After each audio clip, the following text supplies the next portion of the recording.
ভারত পাকিস্তান যুদ্ধ বন্ধের ঘোষণায় আত্মবিশ্বাসী বাংলাদেশ। আমিরাত সিরিজের পরেই পাকিস্তান সফর। ভারতীয় ক্রিকেটে গৃহদাহ, রোহিত শর্মার রেশ না কাটতেই টেস্ট ক্রিকেট থেকে বিরাট কোহলির অবসর। ব্যালন ডিওর রেসে সবার আগে ওসমান দেম্বেলে, সেরার লড়াইয়ে ইয়ামাল, রাফিনিয়া, দোন্নারুমা।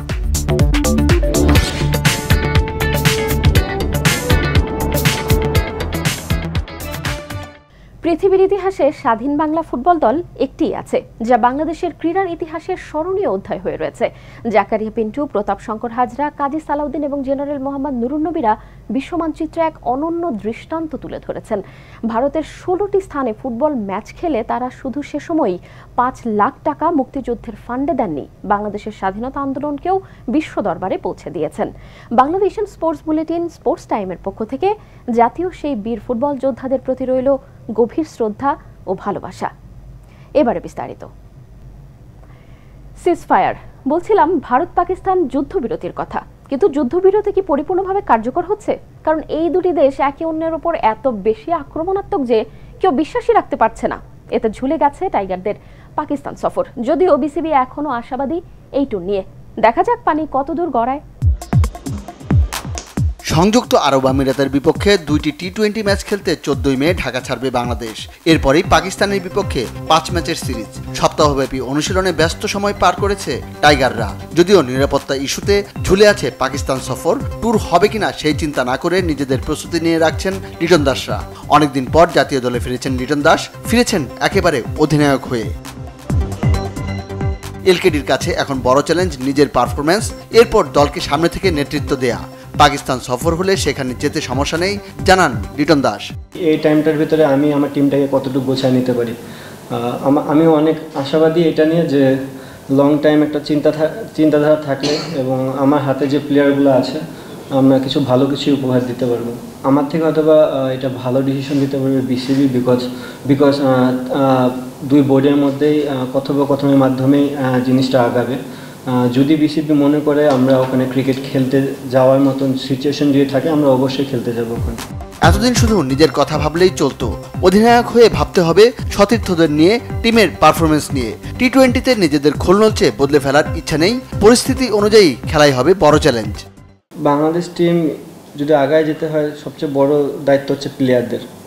আমরা পারফরমেন্স করলেই টিম আগাবে। সো ফার্স্ট অফ অল আমাদের যারা বাংলাদেশে ফরে খেলে তাদের প্রতিটা রোল প্লে করতে হবে মাঠের মধ্যে। সো আমরা প্লেয়াররা যতটা বিসিবির সাথে আমি কমিউনিকেট করবো, তার থেকে বেশি কমিউনিকেট করা দরকার আমার প্লেয়ারদের সাথে। তারা কি চাচ্ছে, তাদের কোন জায়গায় ডেভেলপ করা দরকার। সো আমার মনে হয় আমি যেহেতু এখন প্রথম আসলাম এই জায়গাটায়, স্টিল আমার কাছে একটা লম্বা সময় আছে। তো যত সময় যাবে আমি জিনিসটার ভিতর তত ইনভলভ হতে পারবো। কীভাবে খেললে ম্যাচটা জিততে পারি, এটা হচ্ছে আলটিমেট গোল। হতে পারে একটা ব্যাটসম্যান কোনো দিন 20 বলে 40 রানও করতে পারে, সেম ব্যাটসম্যানের পরের দিন হয়তো প্রয়োজনই নেই 20 বলে 15 রানও করতে হতে পারে। সো আমি চাই যে প্রত্যেকটা প্লেয়ার যেন গেমের ভিতর যত ইনভলভ থাকবে, যে আমি আজকের দিনটাতে আমার কী চাওয়া, দল আমার কাছে কী চাচ্ছে। আমার যদি প্রত্যেকটা প্লেয়ার এই জিনিসটা বুঝে যে আমার কাছ থেকে দল আজকে এই জিনিসটা চাচ্ছে, আমার মনে হয় তাহলে আমাদের টিম রেজাল্টটা বেশি হবে, রাদার দেন আমি চিন্তা করতেছি যে আমাদের এই ব্র্যান্ডেড অফ ক্রিকেট খেলতে হবে। নিজের ব্যাটিং পজিশন নিয়ে যথেষ্ট ওয়াকিবহাল লিটন। তার মতে নিচের দিকে ব্যাট করলে দল তার কাছ থেকে কোনো সার্ভিস পাবে না, উদ্বিগ্ন ওয়ানডে র্যাঙ্কিংয়ের অবনমনেও। টিম যেখানে যাকে বলবে সে যেন সেখানে খেলতে প্রস্তুত হয়। হ্যাঁ, অবভিয়াসলি এমন কোনো দিন আসবে না যে আমি নাম্বার 7-এ যাই ব্যাটিং করতেছি, তাহলে বাংলাদেশ কিছু পাবে না। আমার কাছ থেকে যেটা পাবে সেই জিনিসটাই বাংলাদেশ টিম আমাকে দিবে এবং আমিও সেই জিনিসটাই দেওয়ার চেষ্টা করব। একটা টিম যখন গোছানো থাকে টপে যায়, টিম যখন একটু অনেকগুলো প্লেয়ার সরে যায় তখন টিমটা একটু ব্যাকফুটে থাকে। আমার মনে হয় বাংলাদেশ টিম ওই জায়গাটায় আছে। কয়েকটা সিরিজ খেললে এই প্লেয়ারগুলো যখন কন্টিনিউ বেসিসে খেলবে, আবার ডে বাই ডে উপরে যাবে। জিনিসটা এমন না যে আমরা খালি ব্যাকফুটে যেতে থাকবো। আমাদেরও এখন দেওয়ার সময়। আমার মনে হয় এখনই রাইট টাইম যেগুলো প্লেয়ার আছে তাদেরকে স্টেপ আপ করার এবং দেশে কিছু দেওয়ার। টেস্ট ক্রিকেটকে বিদায় জানিয়েছেন বর্তমান সময়ে বিশ্বের সবচেয়ে বড় তারকা বিরাট কোহলি। ভারতের বিপক্ষে খেলা হলে কোহলির অভাব বোধ করার কথা জানিয়েছেন লিটন দাস। কাছে যেতে মনির হোসেন খান, বাংলা ভিশন, ঢাকা। প্রত্যাশা মতোই সাফ অনূর্ধ্ব-19 ফুটবলের সেমিফাইনালে বাংলাদেশ। মালদ্বীপের বিপক্ষে প্রথম ম্যাচে ড্র করলেও ভুটানকে 3-0 গোলে হারিয়ে শেষ 4-এর লড়াইয়ে গোলাম রাব্বানি ছোটনের দল। কিন্তু ফাইনালের স্বপ্ন এখনো অনেক দূরের পথ। সেজন্য সেমিফাইনাল এড়াতে হবে ভারতকে। এই গ্রুপে চ্যাম্পিয়ন্স হলেই ফাইনালের স্বপ্ন উজ্জ্বল হবে নাজমুল হুদা ফয়সালদের। ভারতের অরুণাচলের ইউপিয়া শহরের গোল্ডেন জুবিলি স্টেডিয়াম, যেখানে এবার আসর বসেছে সাফ অনূর্ধ্ব-19 ফুটবল চ্যাম্পিয়নশিপের। পাহাড়ি এলাকা সমুদ্রপৃষ্ঠ থেকে প্রায় 1100 ফুট উঁচুতে টার্ফের মাঠে খেলতে হচ্ছে দলগুলোকে। 6 দলের টুর্নামেন্টে চ্যাম্পিয়ন হওয়ার লক্ষ্য বাংলাদেশের। যদিও গ্রুপ পর্বের শুরুতে হতাশ হতে হয় লাল সবুজের প্রতিনিধিদের। মালদ্বীপের বিপক্ষে আধিপত্য দেখিয়ে দুবার এগিয়ে গিয়েও 2-2 গোলে ড্র করে গোলাম রব্বানি ছোটনের দল। গোল করেন অধিনায়ক নাজমুল হুদা ফয়সাল ও রিফাত কাজী। এই ম্যাচে 1 পয়েন্ট পাওয়ায় 3 দলের গ্রুপে ভুটানের বিপক্ষে স্নায়ুচাপের চ্যালেঞ্জটা বাড়ে ফয়সাল মোর্শেদদের। গ্রুপ পর্বের বাধা টপকে সেমিফাইনালে যেতে ভুটানের বিপক্ষে জয়ের বিকল্প ছিল না বাংলাদেশের। মোর্শেদ ও সুমনের গোলের পর অধিনায়ক ফয়সাল লক্ষ্যভেদ করেন। 2 ম্যাচে 4 পয়েন্ট নিয়ে সেমিফাইনাল নিশ্চিত করে লাল সবুজের দল। স্বস্তির জয়ে শিষ্যদের পারফরমেন্সের মূল্যায়ন করেন কোচ ছোটন। শেষ 4-এর প্রতিপক্ষ যেই হোক তার চোখ ফাইনালে। এটা আমার বিশ্বাস ছিল যে ছেলেরা আসলে এটা করতে পারবে এবং ছেলেরা তাদের দেশপ্রেম থেকে তারা তাদের সর্বোচ্চ দিয়ে খেলে 90 মিনিটস গেম ডমিনেট করেই খেলায় জয়লাভ। ইন্ডিয়া এবং নেপাল এবং শ্রীলঙ্কার ওই গ্রুপের ম্যাচগুলো আমরা দেখব, দেখে আমরা আমাদের পরিকল্পনা যে টিমগুলো আসবে আমরা পরিকল্পনা নির্ধারণ করব। সেমিফাইনালে ফয়সালদের প্রতিপক্ষ কে হবে, বাংলাদেশ গ্রুপ চ্যাম্পিয়ন হবে কিনা তা নির্ভর করবে গ্রুপ পর্বের শেষ ম্যাচের পর। 13 মে এ গ্রুপে লড়বে মালদ্বীপ ও ভুটান, বি গ্রুপে খেলবে ভারত ও নেপাল। এই 2 দলের কাছে হেরে এরই মধ্যে টুর্নামেন্ট থেকে বিদায় নিশ্চিত হয়েছে শ্রীলঙ্কার। টুর্নামেন্টের বর্তমান চ্যাম্পিয়ন ভারত এবারও শিরোপার অন্যতম ফেভারিট। প্রথম ম্যাচে শ্রীলঙ্কাকে 8 গোলে উড়িয়ে দেয়া স্বাগতিকদেরই বি গ্রুপ চ্যাম্পিয়ন হওয়ার সম্ভাবনা। ভুটানের বিপক্ষে মালদ্বীপ বড় জয় না পেলে এই গ্রুপ সেরা হবে বাংলাদেশ। সেক্ষেত্রে ভারতকে এড়িয়ে সেমিফাইনালে নেপালকে প্রতিপক্ষ হিসেবে পেতে পারে ছোটনের দল। Manik Mahmud, Bangla vision, sports desk. Goal machine Kylian Mbappe El ক্লাসিকোতে প্রথম হ্যাট্রিক। তার এমন দুর্দান্ত পারফরম্যান্সের পরও চিরপ্রতিদ্বন্দ্বী বার্সেলোনার কাছে 4-3 গোলে পরাজিত রিয়াল। তাতে এই মৌসুমে ট্রফি শূন্যই কি থাকতে হচ্ছে মাদ্রিদ জায়ান্টদের? অন্যদিকে রিয়ালকে উড়িয়ে চ্যাম্পিয়ন্স ট্রফির দুঃখ ভুলে ট্রেবল জয়ের স্বপ্নে উঠছে বার্সেলোনা। মৌসুমের চতুর্থ এল ক্লাসিকোর মুখোমুখি চিরপ্রতিদ্বন্দ্বী বার্সেলোনা ও রিয়াল মাদ্রিদ। লড়াইটা আবার লা লিগায় রিয়ালকে 4 পয়েন্ট পেছনে ফেলে শীর্ষে থাকা বার্সেলোনার ঘরের মাঠ অলিম্পিক স্টেডিয়ামে। বার্সার স্মৃতিতে চ্যাম্পিয়ন্স লিগে ইন্টার মিলানের বিপক্ষে সেমিফাইনালের ফিরতি লেগ 4-3 গোলে হেরে ট্রেবল হারানোর ব্যর্থতা। রিয়ালের জন্য গত 3 ক্লাসিকোয় টানা হারের দুঃসহ স্মৃতি ভুলে লিগ শিরোপা ধরে রাখার মিশনে ঘুরে দাঁড়ানোর কঠিন চ্যালেঞ্জ। এবারের এল ক্লাসিকোতে 14 মিনিট পর মনে হচ্ছিল একতরফা ম্যাচ হতে যাচ্ছে। কিলিয়ান এমবাপ্পের জোড়া গোলে রিয়াল তখন এগিয়ে 2-0 গোলে। কিন্তু এরপরই বদলে যেতে থাকে ম্যাচের দৃশ্যপট। 19 মিনিটে এরিক গার্সিয়ার গোলে ব্যবধান কমানোর পর 2 মিনিটের মধ্যে 2 গোল করে বার্সাকে 3-2 লিড এনে দেন লামিনে ইয়ামাল ও রাফিনিয়া। রাফিনিয়া যখন ম্যাচের 5ম গোলটি করেন তখন 34 মিনিটের খেলা চলছিল। এই গোলের মধ্য দিয়ে নতুন এক ইতিহাস দেখল স্প্যানিশ ফুটবলের এল ক্লাসিকো। 103 বছর পর এই প্রথম এল ক্লাসিকোতে প্রথম 35 মিনিটের মধ্যে 5 গোলের দেখা মিলল। এর আগে 1922 সালের 21 মার্চ এল ক্লাসিকোতে সর্বশেষ এমন কিছুর দেখা মিলেছিল। রবিবারের এল ক্লাসিকোতে অবশ্য বিরতির আগে রাফিনিয়ার কল্যাণে হয়ে যায় ম্যাচের 6ষ্ঠ গোলটিও। 123 বছরের মধ্যে এই প্রথম এল ক্লাসিকোয় কোনো দল প্রথমার্ধে 2 গোলে এগিয়ে গিয়েও শেষ পর্যন্ত পিছিয়ে থেকে বিরতিতে যায়। বিরতির পর হ্যাটট্রিক পূরণ করে রিয়ালকে ম্যাচে ফেরানোর ইঙ্গিত দেন এমবাপ্পে। যদিও শেষ পর্যন্ত ট্র্যাজিক হিরো হয়েই থেকে যান ফরাসি ফরোয়ার্ড। গত অক্টোবরে লিগের প্রথম দেখায় রিয়ালের সান্তিয়াগো বার্নাবুতে 5-2 গোলে জয়োৎসব করা বার্সার জয় এবার 4-3 ব্যবধানে। হ্যাটট্রিক করে এমবাপ্পে চলতি লিগে গোলদাতাদের শীর্ষে উঠে এসেছেন 27 গোল নিয়ে। বার্সার রবার্ট লেভানডোভস্কি 2 গোল পেছনে পড়েছেন। একই সঙ্গে লা লিগার অভিষেক মৌসুমে একটি রেকর্ডও নিজের করে নিয়েছেন 26 বছরের ফরাসি ফরোয়ার্ড। 53 ম্যাচে 39 গোল করে গত 3 দশক ধরে রেকর্ডটি ধরে রাখা রিয়ালের সাবেক স্ট্রাইকার চিরিল ইভান সামোরানোকেও 2 গোল পেছনে ফেলেছেন ফ্রান্সের বিশ্বকাপ জয়ী তারকা। এই জয়ে লিগও একরকম রিয়ালের হাত ফসকে গেল। সেক্ষেত্রে কোচ কার্লো আনসেলোত্তির বিদায় বেলায় মাদ্রিদিয়ানদের মৌসুম শেষ করতে হবে শিরোপা শূন্য থেকে। এখন পরের 3 ম্যাচ থেকে 2 পয়েন্ট পেলেই রাফিনিয়া, লেভানদোভস্কি, ইয়ামালদের নিশ্চিত হয়ে যাবে লিগ শিরোপা।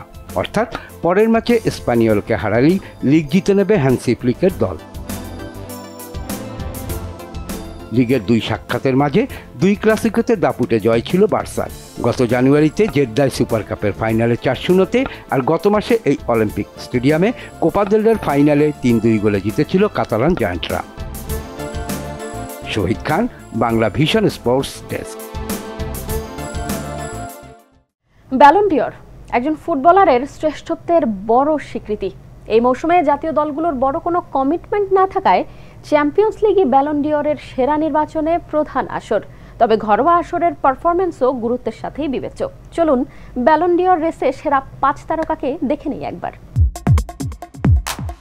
ইন্টার মিলান এবার চ্যাম্পিয়ন্স লিগের ফাইনালে ওঠায় ব্যালন ডি'র দৌড়ে টিকে আছেন লাউতারো মার্টিনেজ। অধিনায়কের আর্মব্যান্ডে দারুণ খেলছেন পুরো মৌসুমে। মার্টিনেজ এ পর্যন্ত 25 গোল এবং 8 অ্যাসিস্ট করেছেন।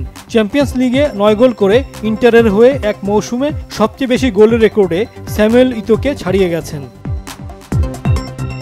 সিরিয়াতে 36 ম্যাচ শেষে নেপোলি চেয়ে 1 পয়েন্ট পিছিয়ে আছে ইন্টার। শেষ 2 রাউন্ডে হবে লিগের ফয়সালা।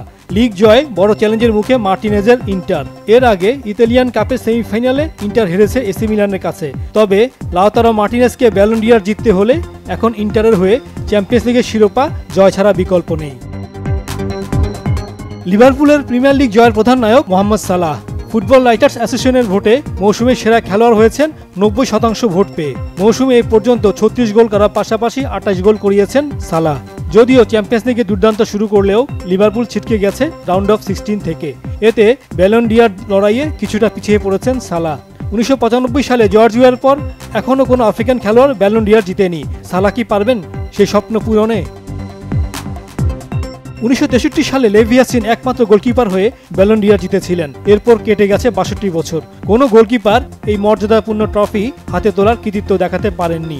এবার সেই সুযোগ এসেছে পিএসজির গোলকিপার জিয়ানলুইজি দোনারুমার। পিএসজির এই মৌসুমের সাফল্যের পেছনে বড় অবদান এই ইতালিয়ান গোলকিপারের। চ্যাম্পিয়ন্স লিগের ফাইনালে ওঠা ছাড়াও ফরাসি লিগ, সুপার কাপে শিরোপা জয় এবং কোপা দা ফ্রান্সের ফাইনালে উঠেছে পিএসজি। সেখানেও 12টি নিশ্চিত গোল রক্ষা করে ব্যালন ডি'র রেসে টিকে আছেন এই গোলকিপার।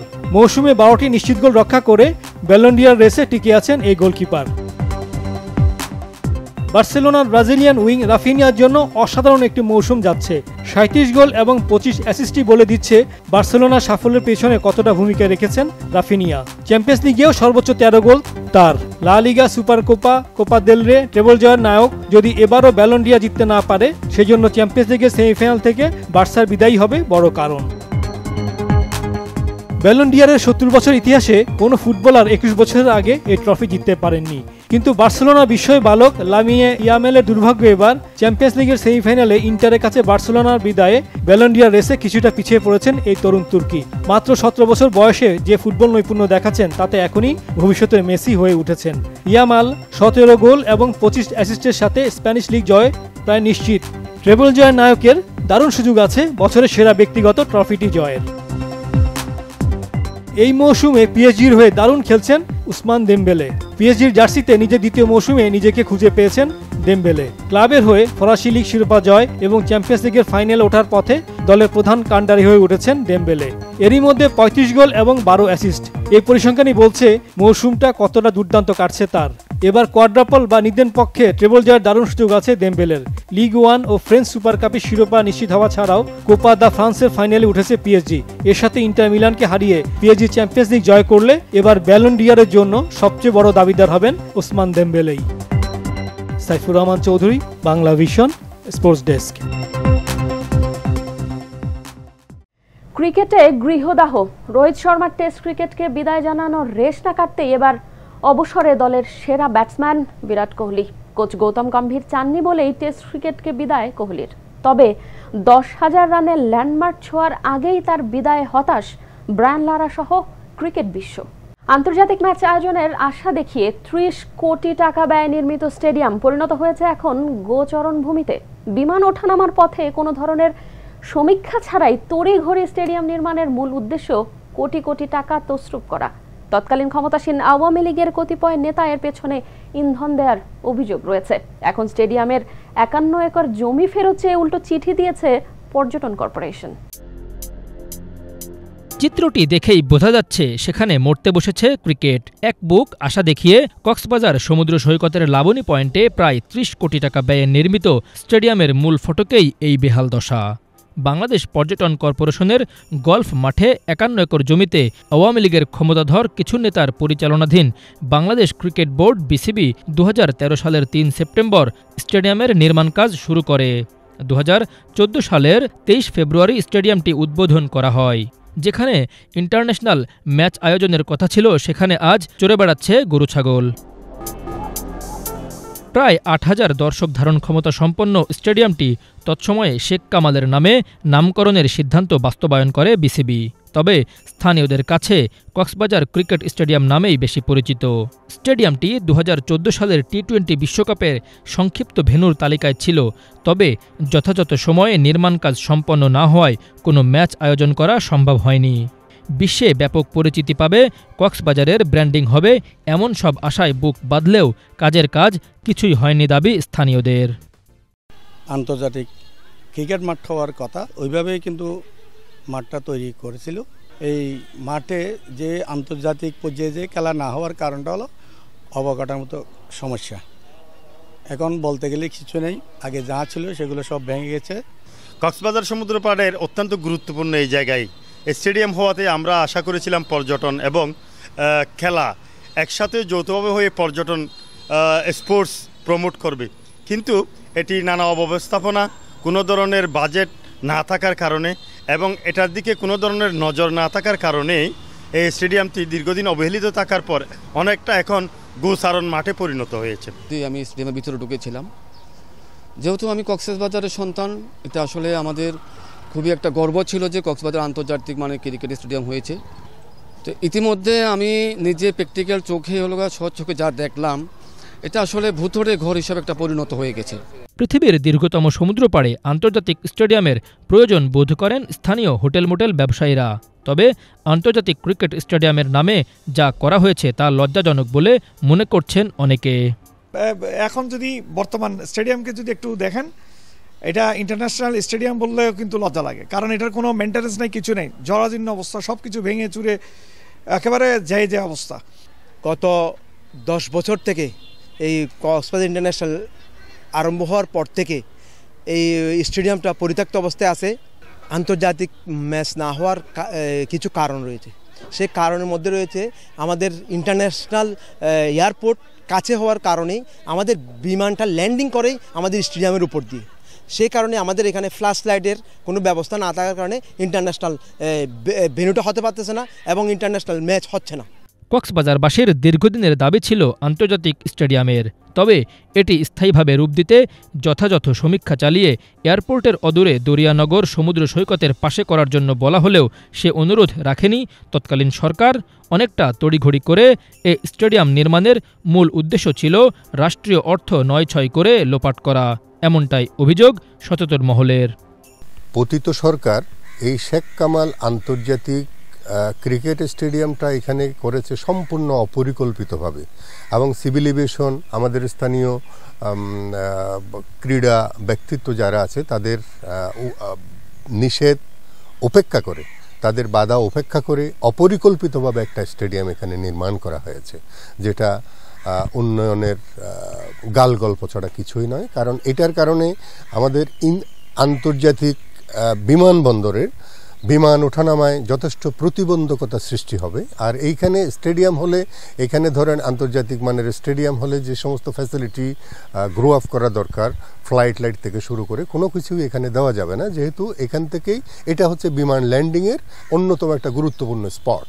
অনুসন্ধানে জানা যায় অনেকটা জোরপূর্বক জমি নিয়ে তৈরি করা তথাকথিত এই শেখ কামাল আন্তর্জাতিক ক্রিকেট স্টেডিয়ামের 51 একর জমি ফেরত চেয়ে সরকারের কাছে চিঠি দিয়েছে বাংলাদেশ পর্যটন corporation. Bangla vision news desk. শেষ করছি বাংলা ভিশনের স্পোর্টস বুলেটিন স্পোর্টস টাইম। দেখা হবে আবার, সে পর্যন্ত ভালো থাকবেন সবাই।